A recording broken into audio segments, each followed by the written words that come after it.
of the tapping of the typewriter keys is like knuckles on wood, and my perspiration falls down upon the keys that are being punched by my trembling fingers.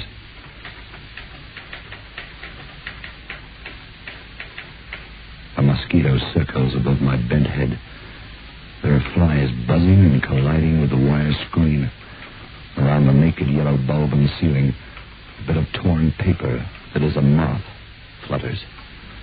An ant crawls up the wall. I watch it, the ant, with bitterness.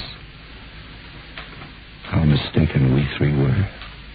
Susan, and I, and William Tinsley.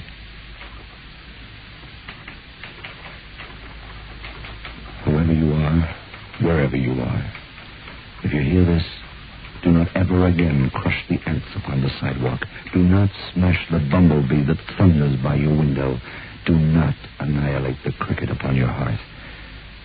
You see, that's where Tinsley made his colossal error. You remember Tinsley. You must do.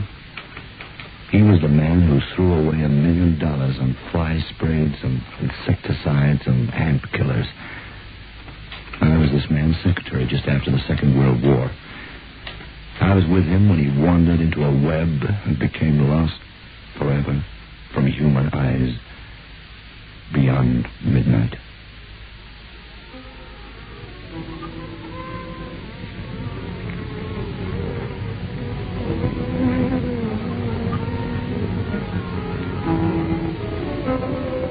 Biotex, the new soap and pre-wash powder, presents Beyond Midnight by Michael McCabe. Now, ladies, we're speaking about Biotex in this series of programs, and Mrs. E.B. Granger wrote to say that she decided to try our Biotex just to see if it lived up to our claims. And she said, I bought a packet, and lo and behold, it actually did just what the advert said. I'm so proud of the children's white shirts, the hankies, and the underwear that I want to say it will be Biotex for me every washing day from now on. Some of my family's accessories were left with slight stains, but now, thanks to Biotex soaking, they come out white, and the stains do go away, as you say. Now, that is a statement from Mrs. Granger of Heathfield at the Cape, and it bears out what we have been saying to you, ladies, ever since Biotex first came on the market. We said to you, it is different to any washing product that you've ever used before. We claim that the stubborn stains will vanish, and people like Mrs. Granger bear out our claims. Remember, Biotex.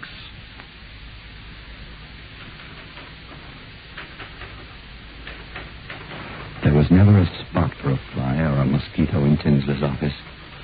Tinsley destroyed anything that buzzed or flew. Destroyed it instantly with one stroke of his magnificent fly swatter.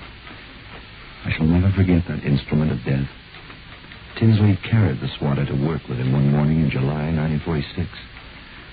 By the week's end, if I happened to be in one of the filing alcoves out of sight when Tinsley arrived, I could always tell of his arrival when I heard the swicking, whistling passage of his fly swatter through the air and the thump as it landed.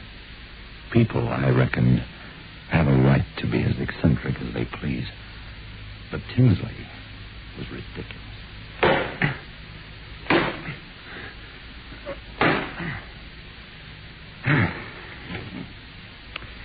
Oh, hello, Steve. All ready? Yeah, all ready. Before we start, would you mind cleaning away the corpses?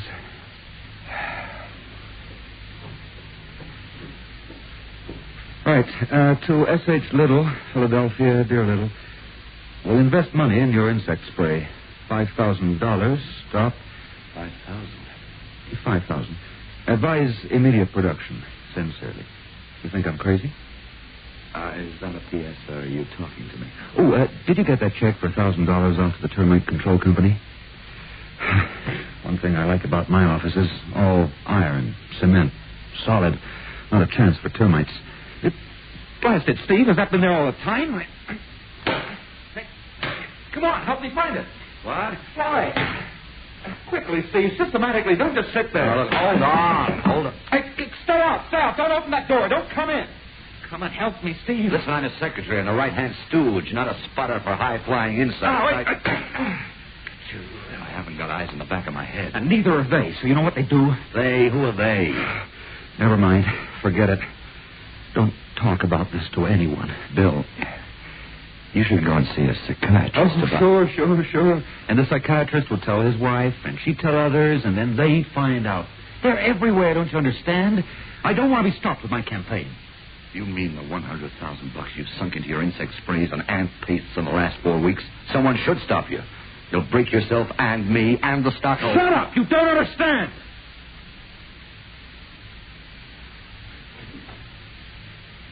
Doesn't understand.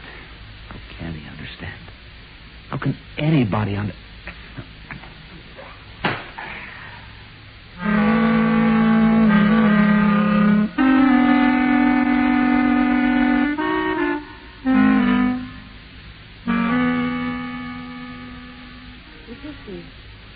Well, look, I may be a psychiatrist, but I wouldn't stand a chance unless Tinsley came to see me. I couldn't help him unless he wanted help. I'll look him over for you if you insist, though, for old time's sake. But I'll have the fights last if the patient won't cooperate. You've got to help me, Susan. He'll be stark raving in another month. I think he has delusions of persecution. And besides, I need him. I need my job. It just won't do for the guy. The first date worked out well. We laughed, we danced. We dined at the Brown Derby. Tinsley didn't suspect for a moment that the slender, soft-voiced woman in his arms was a psychiatrist, picking his reactions apart as they waltzed. We drove home that night in a happy mood.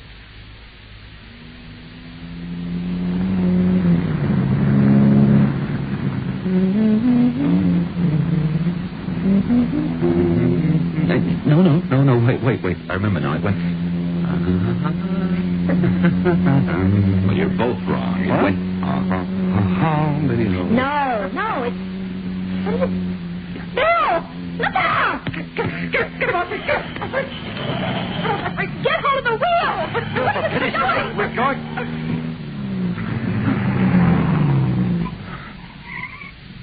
Mart. Did you see it? Got in my face. I crushed it. There, do you see? Against the dash. 99% of all life in the world is insect life.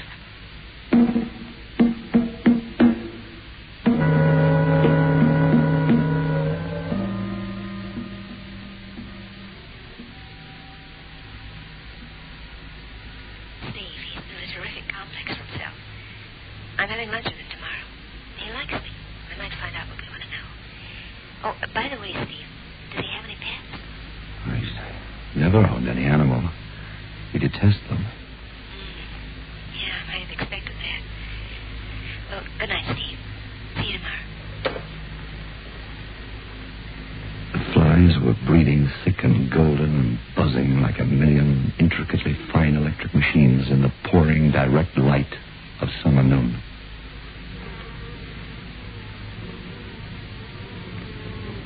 I went to see Lawyer Remington, who had been Tinsley's family representative for 30 years, even before Tinsley was born. Poor Tinsley. He was only 17 when it happened. It happened? What happened? Some accident or something? Tinsley's father took him hunting up in the Lake Arrowhead region in the autumn of his 17th year. Beautiful country. I was hunting not far from there in that self-same afternoon. Game was plentiful. Tinsley's father leaned his gun against a bush to lace his shoe when a flurry of quail arose. They were frightened and they flew straight at the man and the boy. One of the birds knocked the gun over and it fired off, and the charge hit Tinsley Sr. full in the face. No. Oh, that wasn't the least of it. What followed was something indescribable to the boy.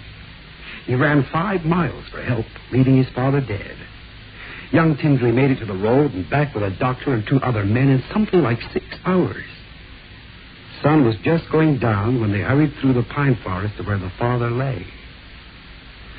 The entire body, the arms, the legs, and the shattered contour of the face was clustered over and covered with scuttling, twitching insects. Bugs, ants, flies, insects of every description drawn by the sweet odor of blood. It wasn't possible to see 1 square inch of the elder Tinsley's body. Oh. Sorry, I just, sorry. Oh, you cut your hand. Glasses aren't made to squeeze that hard, boy. Yeah, Well, let me get you something to put in your hand. So, there it is. That's why Tinsley has this fear of insects and animals. What was his father's profession? Oh, I thought you knew. Why, the elder Tinsley was a very famous naturalist. Very famous indeed. Ironic in a way, isn't it? That he should be killed by the very creatures he studied. Here, hold your hand out. Oh, it's not bleeding too much. Don't worry.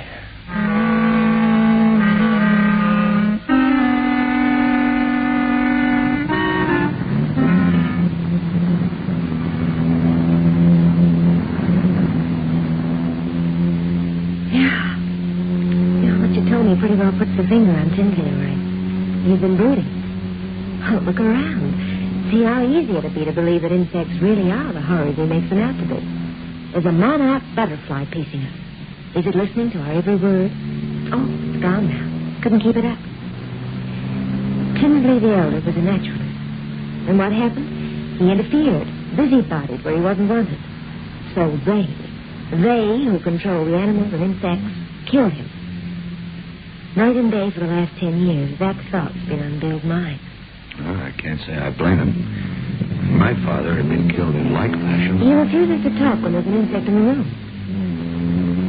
Isn't that so, Steve? Yeah. He's afraid they'll discover what he knows about them. Well, you can see how silly that is yourself, can't you? Well, he couldn't possibly keep it a secret, granting that butterflies and ants and houseflies are evil, because you and I have talked about it, and others, too. But he persists in this delusion that as long as he himself says no word in their presence... Well, he's still alive, isn't he? And if they are evil and fear his knowledge, wouldn't they have destroyed him long ago? Maybe they're playing with him.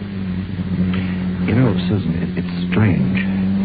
The elder Tinsley was on the verge of some great discovery when he was killed. It fits a pattern.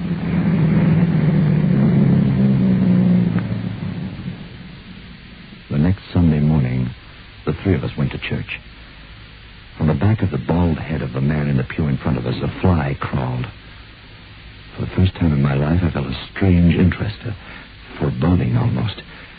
And I had to resist a temptation to crush the insect there and then on the man's head. That Sunday afternoon, we went for a picnic. Bill Tinsley, Susan, and I. She tried to get him to talk about his fear, but he merely pointed to the column of ants straggling across the tablecloth towards the jam, shook his head angrily. I felt, however, that he was near breaking point, and would confide in us pretty soon if we were only patient. We didn't have to wait long. 2 days, in fact.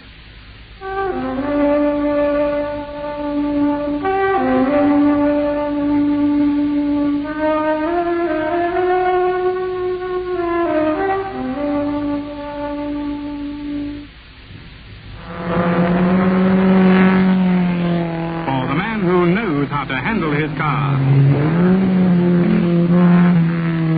Johnson's Rally, the new car wax with the detergent-proof formula, won't wash off. It's detergent resistant. Rally gives sure wax protection that's deep and long-lasting. And the finish is fast, very fast. Johnson's Rally car wax in liquid or paste form. Soak, soak, that's all you have to do. Soak, soak, just for an hour or two you'll find things look as good as new when you use new Biotex. With amazing new Biotex, the stubbornest stains will vanish. Yes, vanish clean away. Just by soaking your laundry overnight in cold water, or for an hour or two in warm water, or by pre-washing it quickly in your washing machine. Get amazing new Biotex today.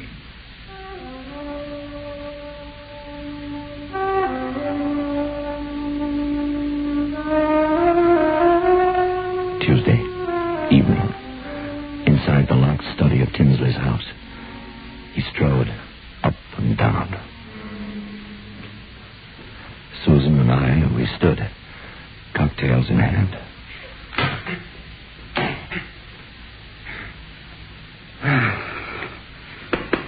Metal. No maggots, ticks, wood beetles, termites. Metal chairs, metal everything. We're alone, aren't we? I think so. Good. Have you ever wondered about God and the devil and the universe, Steve? Susan? Have you ever realized how cruel the world is? How we try to get ahead, and every time we succeed a fraction, we're hit over the head. The forces of evil. How do these forces get around? I used to wonder. Now I know. We are being watched constantly. Is there ever a moment in our lives that passes without a fly buzzing in our room with us? Or an ant crossing our path? Or a mosquito skirting around a netting? Small, winged things we take no notice of. They follow us every day of our lives. They listen to our prayers, our hopes, our fears. They listen and then tell what there is to be told to him or it or whatever dark force it is that sends them out into the world. Oh, come Now. Finished. Oh, what are insects for? They're nothing but irritants to us mortals. Well, there's a very simple, although scientific answer. The government of evil, is a small body, perhaps only one. It can't be everywhere at the same time, so it sends the flies, the ants, the bugs. There are so many of them, and there have been for so many years, we pay no heed to them. Familiarity has blinded us to them. No, I don't believe any of Let that. me finish before you judge. Think of it. Billions of insects checking, reporting, correlating, controlling humanity. Come on, Bill. You're getting worse. Was that an accident when you were a kid? You let it feed on your mind. You can't go on. Steve, you won't help with talk like that. Bill, if what you say is true, and these creatures are what you say they are, they must know about you. Why are you still alive? Why? Because I've worked alone. But if there is a they or it, evil force, like you say, it must have known for a month now. Because Steve and I have talked about you without taking any precautions. Flies, ants, these things could have hurt us. Isn't this proof that you're wrong? Listen, will you agree to an experiment? What kind of experiment? From now on, all your plans will be above board, in the open. If nothing happens to you in 8 weeks, then you'll have to agree that your fears are baseless. But they'll kill me. Listen, Steve and I will stake our lives on this. If you die, we die too. And I value my life greatly. We don't believe in your horrors, and we want to get you out of this. I don't know. 8 weeks, Bill. You can go on manufacturing insecticides for the rest of your life if you want, but don't have a breakdown about it. The very fact of your living must prove they bear you no ill will. They've left you intact. What I'm doing with insecticides is merely the beginning of the campaign. It may take 1,000 years, but in the end we can liberate ourselves. Carry on with your campaign then for 8 weeks. Tell everyone about it. And then, if you do die, evidence will be left behind you. The world will know. And if, when the 8 weeks are up and you're still at liberty, you'll be free of these fears forever, Bill. Won't that be wonderful? Susan, Steve, I... There, quick, above your head, Steve. What? What? I got the darn thing. I got it. I don't know why. You'd stake your lives on this? With me? All right, then. 8 weeks.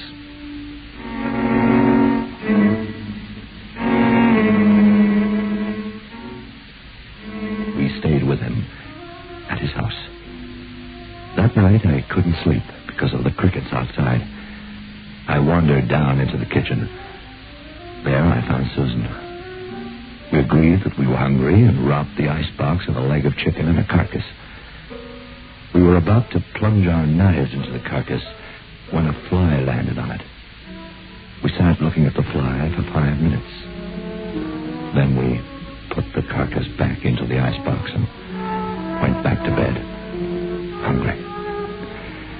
I don't know why. At least I didn't. Not then. But I do now. Heaven help me, I do now.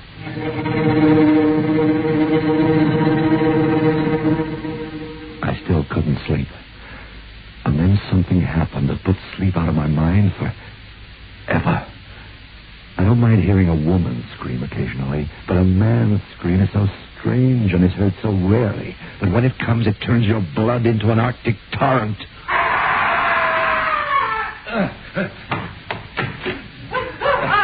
Bill! What's wrong? What is it? What? Steve, don't touch me or it'll happen to you. I was wrong, but so near the truth. So near it doesn't matter. Keep away, Steve. Steve! He's not dead for certain this time. He's gone out.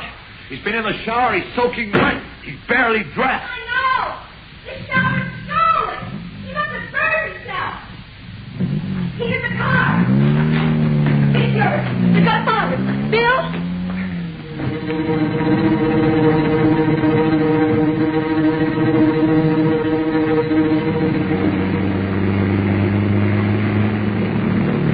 Oh, Bill, you idiot, you fool. Slow down and wait for us, you nut. He went east. I'm certain of it. Well, why was he under a scalding shower, burning himself? Why? Why? There he is. There's his lights. 500 yards ahead, that's all.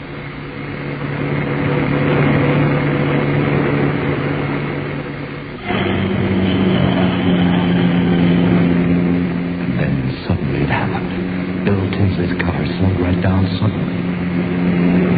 Steve? Something's wrong. He stopped. Stay here. Hear me? Stay here.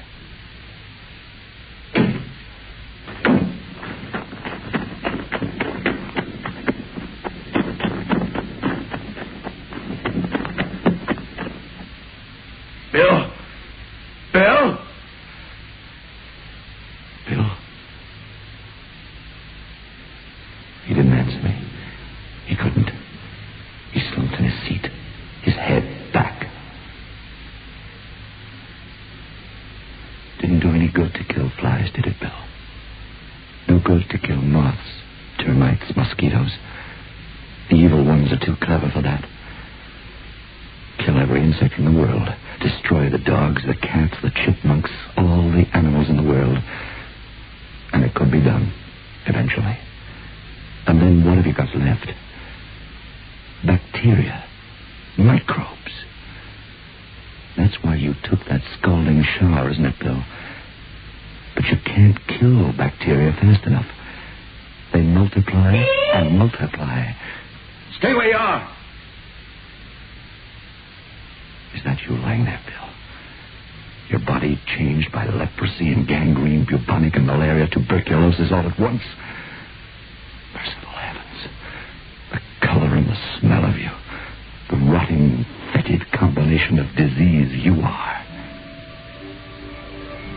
Microbes, messengers, millions of them, billions of them.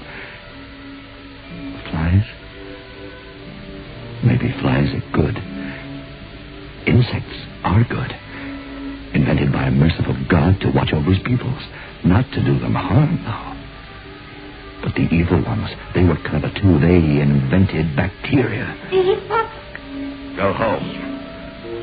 Now. I've got a job to do. Oh, Bill. You look so different.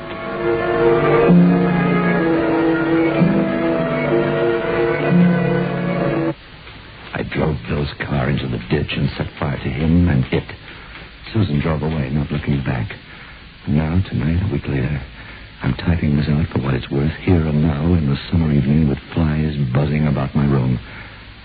Now I realize why Bill Tinsley lived so long. While his efforts were directed against insects, birds, and animals who were representatives of the good forces, the evil forces let him go ahead. Tinsley was unaware that he was working for the forces of evil. But when he comprehended that bacteria were the real enemy, then the evil one was demolished him. In my mind, I still remember the picture of the elder Tinsley and his terrible death. Why would the quail, representatives of the good, kill him? The answer to this is clear now. quail, too, have disease, and disease disrupts their natural setup. This caused them to strike down Tinsley's weapon, killing him. And the ants in columns over the dead man? Perhaps they were bringing solace to him from his maker. The game of chess continues, good against evil, and I am losing. Tonight I sit here writing and waiting, and my skin itches and softens. Susan is on the other side of town, safe from this knowledge which I must set on paper, even if it kills me. Even as I write, the skin of my fingers changes color and loosens. My face is wet and slippery. My tongue tastes bitter and acid. My stomach...